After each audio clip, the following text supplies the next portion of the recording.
Everyone has challenges, but not everybody knows how to get through them. I've gone through a lot of challenges, but I've also had a lot of success. I know how to get through those challenges, and I want to tell people how they can too. And here I am, about 20,000 feet toward the top of Mount McKinley. You can see the 3 climbers here. At that point, I was already pretty scared. I had 2 body bags drug in front of me. One was a frozen climber. They found him hanging upside down on his rope. The other one, they found him sitting on a rock with the radio next to his head, you know, like he was talking into it, frozen to death. And he was hired by the Park Service to teach safe climbing techniques.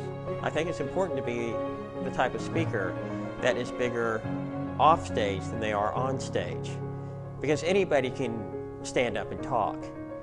But the real proof is, how do you live your life? What have you accomplished? And I have overcome some of the greatest challenges on the planet. Anytime you come across a challenge, see it as an opportunity to be able to go within yourself and to be able to bring out that greatness that is already within you.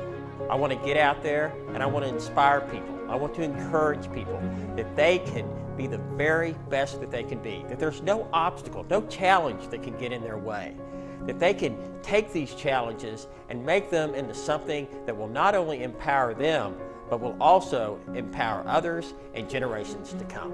Because I'm not about mountain climbing. I am about inspiring people to overcome and be their very best. You know, humor is one of the best ways to help teach a story. And even though my story has a lot of drama, it also has a lot of humor. The audience loves to laugh. But while they're laughing, they're also learning, and they're seeing ways of making differences immediately in their life. I know what you're probably thinking, this poor guy, he only has 1 leg. Well, that's not true. I got about 6 or 7 of these in my closet at home. I've died twice. I had my leg amputated while I was wide awake. I've even climbed the highest mountains of all 50 states, something only able-bodied people had ever done, and I broke the world record with only 1 leg. This makes me uniquely qualified to be able to talk with your audience and let them know what it's going to take for them to take whatever challenge it is that they're facing in their life today, turn it around and make a difference. What you told me that day made a huge difference in my life, and I want to thank you. And that is the greatest compliment, far greater than any standing ovation, that a speaker can really have.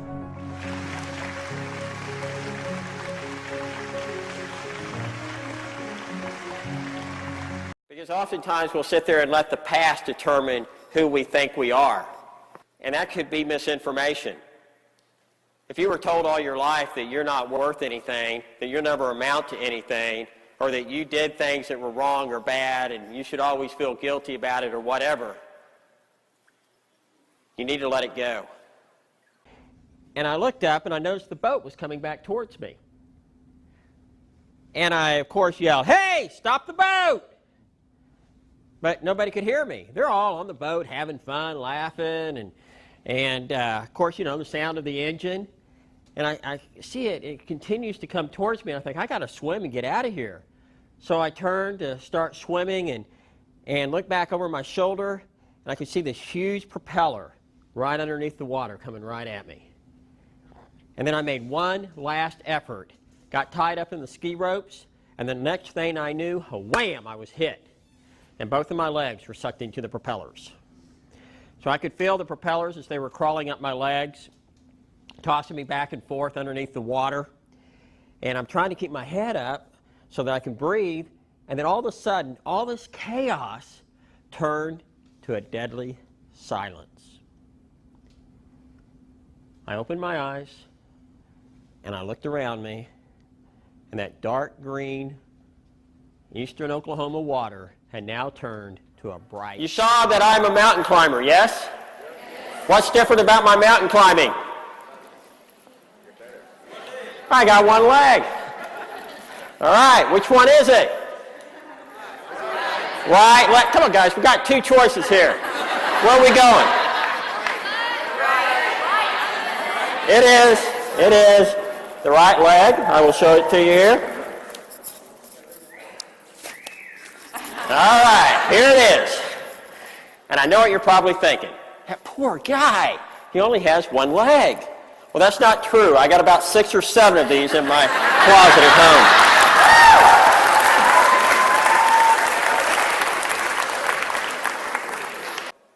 Because see, if you let everything out here determine when you're happy and when you're sad and all that kind of stuff, you're going to be riding a roller coaster all your life. And for the most part, you're going to be riding down toward the bottom. But if you can learn to tap that strength and that power within you, then you get to determine that. And no matter what happens out here, good day, bad day, whatever, you're steady on the inside. You'll make better choices. You'll do better things for your life, and you'll definitely help others.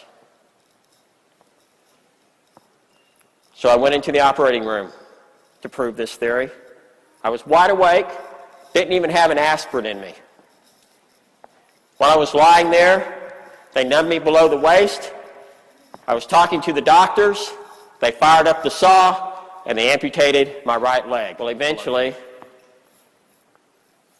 I was getting out of the hospital. But you know, one questions I kept asking while I was in there, it was the same question I was screaming when they pulled me out of the water, and that was, why?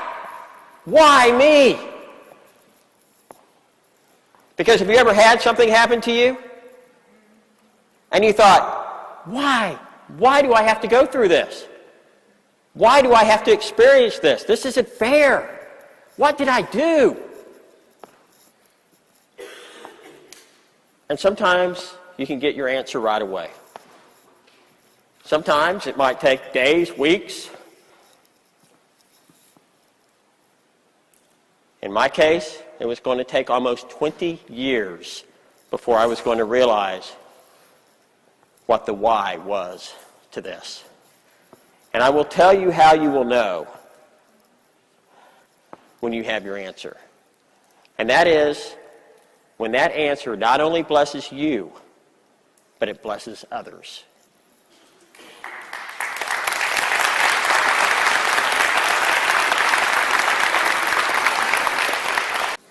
Now, how would I prove that I was at the high point? Well, what I would do, because I could have just come in here and say, hey, I went and climbed all these mountains, and if I didn't have any proof, who would know? Well, what I would do is I would go to the top of the mountain, and there'd be a little marker called a USGS, or United States Geological Survey marker. This one's for Katahdin, K-A-T-A-H-D-I-N. That's the highest point of Maine, also the northern end of the Appalachian Trail. So I would go and I would step on it, take a photo, time and date, stamp the photo, and that would prove that I was at that high point. Also, very few people have the same serial number on their right foot that I do. Here's the highest point of Delaware. It's actually in the middle of a street, but you laugh. However, it was a very busy street. Saw lots of animals. Recognize this one? Come on, guys. Moose? I'm hearing it. You're not too sure. Okay. How about this? Now, this happened to be a friendly snake, but I figured if he would have bit me in the leg, he would have been in for a bigger surprise than I would have. Of course, sometimes they weren't as friendly. But you know, a lot of times the dangers in life don't just lie out there in the middle. Sometimes they're hidden. And those are the ones you're really going to have to watch out for. Fear will hold you back. Fear is something you create in your head. Recognize the dangers. Take the precautions you need to take. And then move forward. But you never have to fear anything. And if you do fear it, then you're in that box and you're limiting yourself to the possibilities of finding. I was hiking along, and I came around this turn in the trail, and I saw it sitting right there, and I made no eye contact. And I slowly, very slowly, backed up and got out of there. Okay, it is the North American rock lizard.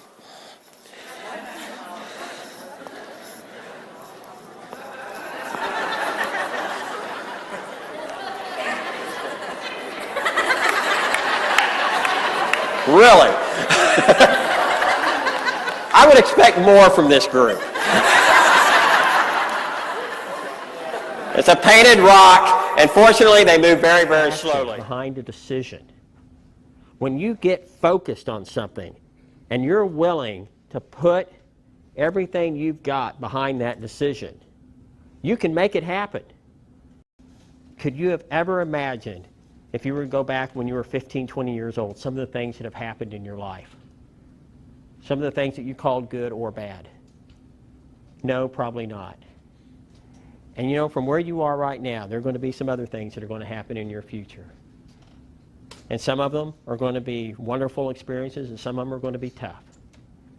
But hopefully you're going to learn from those things from the past, so that when these tough ones come up in the future, they're going to be turned into good things, into blessings for your life. And you're going to be able to turn them into blessings for others. All right, here we are. Guadalupe Peak, which is the highest point of Texas. Very good. Has anybody ever been out to this high point? Okay, a few of you have. All right. This is where it got 118 degrees when I was climbing. And if you haven't been out there, it's out toward El Paso and that area. There's a lot of beautiful open range out there, isn't there? Yeah. So I got a picture of some of it for you.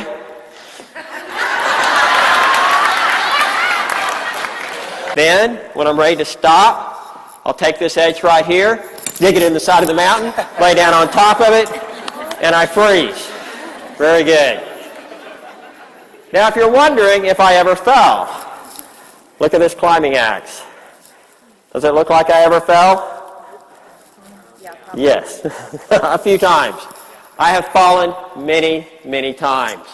But the mark of a true winner is not about falling, because everybody is going to fall. Everybody is going to make a mistake. Don't let your mistakes keep you down. Even if your parents, friends, well-meaning boss, or whoever feels like they want to hold you down with them. Get back up.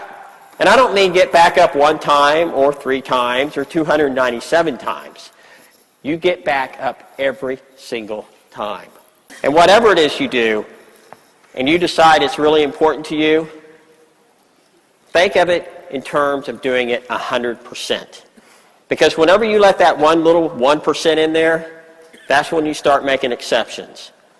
That's when you start messing up. And it's that 1% that's going to separate the people that are true leaders, that go on and make an amazing contribution to this world, and those that just get through.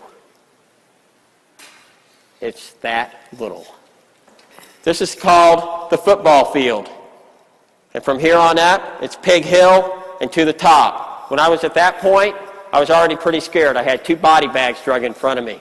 One was a frozen climber. They found him hanging upside down on his rope. The other one, they found him with the radio next to his head like he was talking into it, frozen to death. And he was hired by the Park Service to teach safe climbing techniques. So this mountain could get anybody, no matter how good you thought you were. I was pretty scared at this point, like I said, but I kept taking one step after another, even though it was incredibly painful. There were times I just wanted to give up. So the idea behind this climb was, look, we all have our challenges. We're going to have them all through our lives, and you cannot predict the greatness that lies within you. Whatever the dream is that you have right now is probably nothing compared to the dream and the reality of what you could really have in your life. If they would have came to me and said, Todd, you only have one leg, you shouldn't be climbing mountains, it's okay, I could have accepted that. Just like you could accept, hey, you know what? it's okay. You kind of grew up in this family, or you only had this much money, or you're only this smart, or whatever. You know, we don't expect a lot out of you. I don't care what other people expect out of you. I care about what you expect out of yourselves. And each and every one of you has incredible, unlimited potential within you. It's just up to you to discover it and to use it, not only for your own good, but for the good of everyone. I'm a stronger person than I thought I was. You know what challenges you have in your life. You've had them before, you're going to continue having them, you're having them today. But what's important is, what lesson are you learning from them? And are you taking those lessons and applying them so that you don't have to go through that lesson again? Don't ever give up. Don't quit. You have a passion for something, keep moving. If you fall down, get back up. I wanted to quit. You're going to be near the top sometime, and you're going to want to give up. You're going to think it's too hard. I don't have the money. I don't have the resources. I don't have the time, whatever it is. Quit making excuses for yourself. Keep moving. So I did at this point until eventually I hit the top of North America at 20,320 feet on a very beautiful and clear day. And very few climbers ever make it to the top of this mountain. And of course, they all have two legs. So here I was trying to climb to the highest elevation of all 50 states, something only 32 people in the world had ever done before. Over 1,000 people had climbed Mount Everest. A leg amputee had never accomplished it. I did become the first leg amputee to climb to the highest elevations of all 50 states. Also, the world record for doing it was 101 days, set by the British mountain climber. Instead of 101 days, I ended up doing it in 66 days, 22 hours and 47 minutes, thereby shattering the world record